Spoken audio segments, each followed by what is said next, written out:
हाय बच्चों, genius coaching centre में आप सभी को स्वागत है। आज जो है क्लास 10 का हम फिजिक्स लाए हैं। ठीक है, इसमें जो है हम लोग आवर्धन को सिद्ध करेंगे जो m बराबर माइनस v बटा u होता है। और क्लास 10 के लिए बहुत इंपॉर्टेंट वीडियो है क्योंकि ये परीक्षा में जो है 2 से 5 नंबर की बार बार पूछता है। तो इसलिए जो भी लाल कलर की मिट्टी का परीक्षा देने वाला है उसके लिए बहुत इंपॉर्टेंट वीडियो है। इसलिए आप लोग शुरू से लेकर अंत तक इस वीडियो को देखिए और बिना देरी के हम वीडियो को स्टार्ट करते हैं। तो यहाँ पर कह रहा है क्लास 10 यानी क्लास 10 का जो है फिजिक्स है, जिसमें हम लोग सिद्ध करेंगे आवर्धन सूत्र को सिद्ध करेंगे। किसको सिद्ध करेंगे? आवर्धन सूत्र जो m बराबर माइनस v बटे क्या होता है? u होता है। तो इसको सिद्ध करने के लिए सबसे पहले हम एक अवतल दर्पण लेंगे, ठीक है, और उस अवतल दर्पण को सजाएंगे, इसके बाद हम सिद्ध करेंगे। तो देखिए सबसे पहले हम एक अवतल दर्पण बनाएंगे, ठीक है। यह जो है अवतल दर्पण है और अवतल दर्पण के जो बाहरी परत होता है ये रजस्थित होता है। रजस्थित समझते हो ना, रंगा हुआ होता है, इसको हम रंग देंगे। अब जो मुंह के अक्ष होता है, ठीक है, यहाँ पर जो है ठीक, और यह जो होता है ध्रुव होता है जिसको हम लोग बोलते हैं P, ठीक। और यहाँ पर जो है F यानी फोकस होता है और यहाँ पर जो है C जिसको बोलते हैं वक्र त्रिज्या होता है। यहाँ पर एक लड़का जो है खड़ा उठेगा, खड़ा रहेगा, ठीक है, यहाँ पर, और ये अपनी आंखों से जो है इस दर्पण को देखेगा तो यहाँ पर एक जो है किरण बनेगा। क्या बनेगा? किरण। तो इसको जो है मिला देंगे हम, ठीक है। तो इसको मान लीजिए ए है या बी है। ए बी जो है एक लड़का है और अपने आंखों से दर्पण पर देखा, ठीक है। तो यहाँ पर टकराने के बाद आपतित किरण टकराने पर परिवर्तित होती है, लौटती है, तो किससे लौटेगा? एफ से लौटेगा, यानी फोकस से लौटेगा। अब जो है इसको हम एफ से गुजारेंगे, ठीक। अब ये जो बी है ना, पी को मिल जाएगा। बी किसे मिलेगा? पी से। तो यहाँ पर एक और किरण खींचेंगे, ये आपतन कोण बनाएगा यहाँ पर, ठीक है। ये आपतित किरण है। कौन किरण है? आपतित किरण। ये भी आपतित किरण है, ये भी आपतित किरण है। तो आपतित किरण फिर परावर्तित होती है, लौटती है। यहाँ पर जो किरण पड़ेगा तो इसी के समांतर एक और किरण इधर जाएगा, तो गुजार रहा है किरण, देखिए,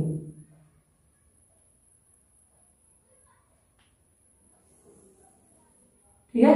एक किरण गुजरा, अब यहाँ जहां मिला ना एक यहाँ प्रतिबिंब बनेगा, इसको हम मिला देंगे, ठीक है। ये मिला दिए तो ए भी एक लड़का है, इसका प्रतिबिंब यहाँ पर बना है, ठीक है। तो इसका नाम दे देंगे किसका? ए डैश का, और इसका नाम दे देंगे बी डैश, ठीक है। तो ए डैश बी डैश इसका एक प्रतिबिंब है, ठीक। अब आसान हो गया, अब आसानी से हम लोग इसको सिद्ध कर लेंगे। तो देखिए यहाँ पर दो हमको त्रिभुज दिखाई दे रहा है, ए बी पी, ये 12 त्रिभुज, ठीक है। अब यहाँ पर छोटा त्रिभुज देखो दिखाई दे रहा है, ए डैश बी डैश पी, ठीक है। अब ये दोनों त्रिभुज को हम क्या करेंगे? समरूप करेंगे। क्या करेंगे? समरूप।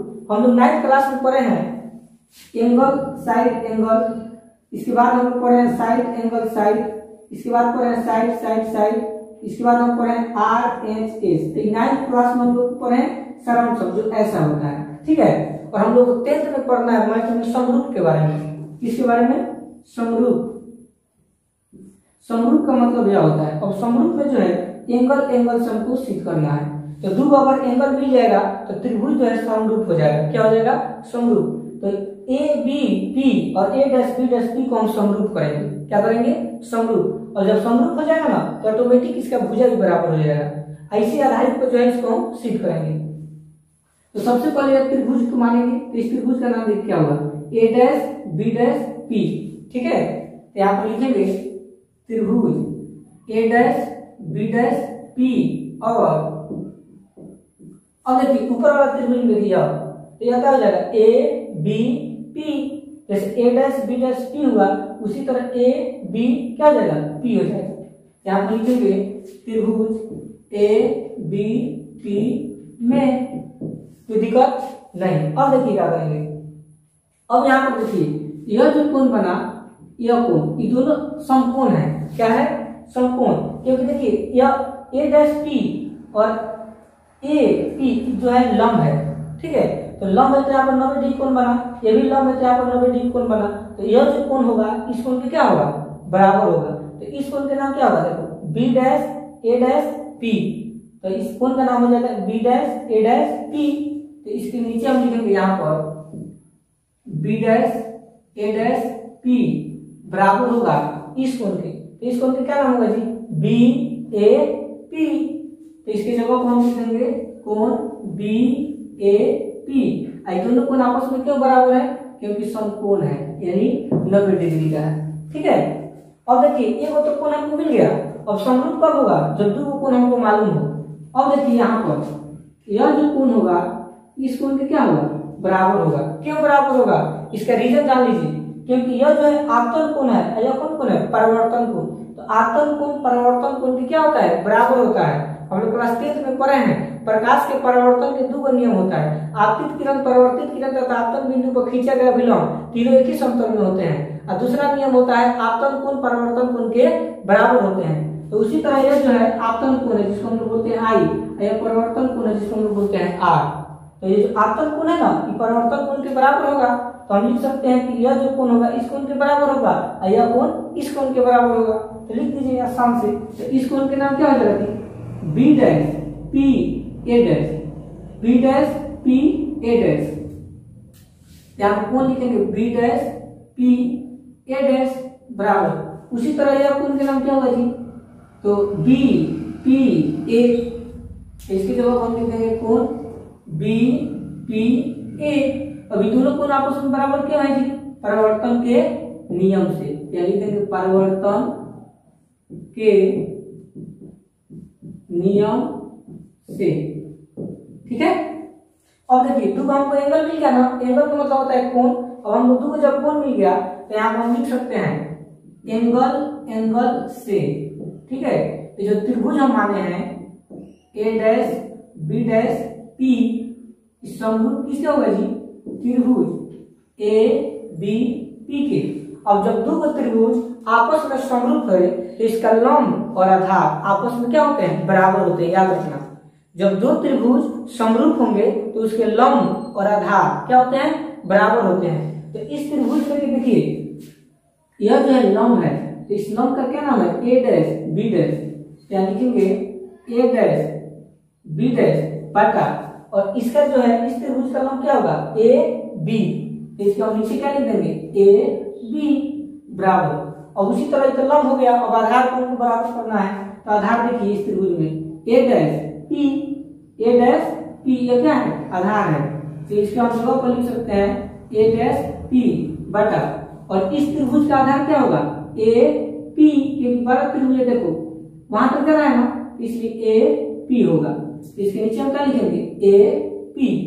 ठीक है, अब थोड़ा दिमाग लगाना पड़ेगा इसमें। ठीक है, यहाँ पर ए डैश बी डैश है, ये आखिर कहाँ है, देखो तो ए डैश बी डैश नीचे है। तो आप लोग को मालूम है, क्लास 10th में भी पढ़ाए हैं, निर्देशांक ज्यामिति की मैथ में भी, और फिजिक्स में भी चिन्ह परिपाटी में पढ़ना है कि अगर जो भी होता है, जैसे मान लो यह जो है, समझो कि यह एक्स है यह वाई है, एक्स डैश है यह वाई डैश है। तो इधर वाला जो होता है ना माइनस में होता है, कभी भी याद रखना। और नीचे वाला भी क्या होता है, माइनस में होता है, और इधर दोनों प्लस में होता है। ठीक है, तो वही चीज देखो ए डैश और बी डैश जो प्रतिबिंब बन रहा है, तो कहाँ बन रहा है, नीचे बन रहा है। ठीक है, और प्रतिबिंब है, तो प्रतिबिंब को हम किसे इंडिकेट करते हैं, एच से। यहाँ क्या लिखेंगे, एच। ऐसा पर डैश डैश की चिन्ह तो क्या हो जाएगा, डैश की चिन्ह। इस पर क्या लग जाएगा, माइनस। अब कोई पूछे माइनस क्यों लग रहा है, क्योंकि प्रतिबिंब जो है वो नीचे बन रहा है, इसलिए माइनस एच डैश हो जाएगा बटा। ए बी देखिए ए बी ऊपर बन रहा है, तो ऊपर का मतलब कोई चीज पॉजिटिव यानी प्लस में होगा। तो प्रतिबिंब या ए बी है, मान लीजिए कोई आदमी खड़ा है तो क्या है, प्रतिबिंब ना जी, इसका चित्र है। तो ए बी जो है क्या है, एच है, तो ये प्लस होगा क्योंकि ऊपर है। तो इसके नीचे हम क्या लिख देंगे, एच बराबर। अब देखिए ए डैश पी कहाँ है, ए डैश पी। तो ए डैश पी यहाँ तक प्रतिबिंब बन रहा है, तो यहाँ से लेकर यहाँ तक प्रतिबिंब की क्या होता है, ऊंचाई होता है। तो हम इसको कर सकते हैं ना जी, भी। क्या कहेंगे, भी। और देखिए दर्पण है, और दर्पण इधर प्रतिबिंब बन रहा है तो क्या होगा, माइनस। और उधर बन रहा तो प्लस होता है। यहाँ पर क्या लग जाएगा, माइनस लग जाएगा बटा ए पी। अब देखो ए पी, यहाँ से यहाँ तक प्रतिबिंब की क्या है, दूरी है। तो दूरी को हम इंडिकेट करते हैं यू से, या क्या लिखेंगे, यू लिखेंगे। अब ये देखिए औसत दर्पण के इधर बन रहा है, तो इसमें भी क्या लगेगा, माइनस लगेगा, यहाँ पर क्या लिखेंगे, माइनस। अब देखिए हम लोग पढ़े हुए हैं कि आवर्धन जो होता है, आवर्धन, एक आवर्धन का सूत्र होता है m बराबर h डैश बटा h होता है।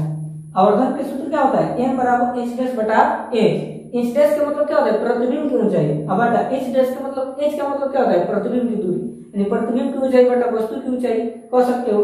तो यह जो दोनों है ना, ये दोनों h डैश बटा h की जगह हम क्या लिख सकते हैं, m लिख सकते हैं। क्यों, क्योंकि ये सूत्र होता है। तो उसी तरह यहाँ पर देखो h डैश और h का मतलब क्या होता है, m होता है। इक्वल से माइनस है तो माइनस लगा देंगे, और बराबर है तो बराबर। और देखिए माइनस और माइनस से दूर क्या हो जाएगा, कट जाएगा, तो यहाँ क्या बच जाएगा, v बटा u बच जाएगा, ठीक है। और देखिए प्लस में है, मतलब माइनस में है, देखो यहाँ तो ये चिन्ह उधर चल जाएगा, तो ये m के m में रहेगा, बराबर उधर चल जाएगा, तो क्या होगा, माइनस v बटा u। इसी को हमको सिद्ध करना है। देखिए आवर्धन सूत्र, प्रूव इट। ये जो है बहुत इंपॉर्टेंट वीडियो है, ठीक है, और क्लास 10 के लिए बहुत जरूरी है, इसलिए आप लोग जो है इसको ध्यान से समझिए और इसको स्क्रीनशॉट लेकर घर पर 2-3 बार इसको रिपीट कीजिए। चलिए धन्यवाद।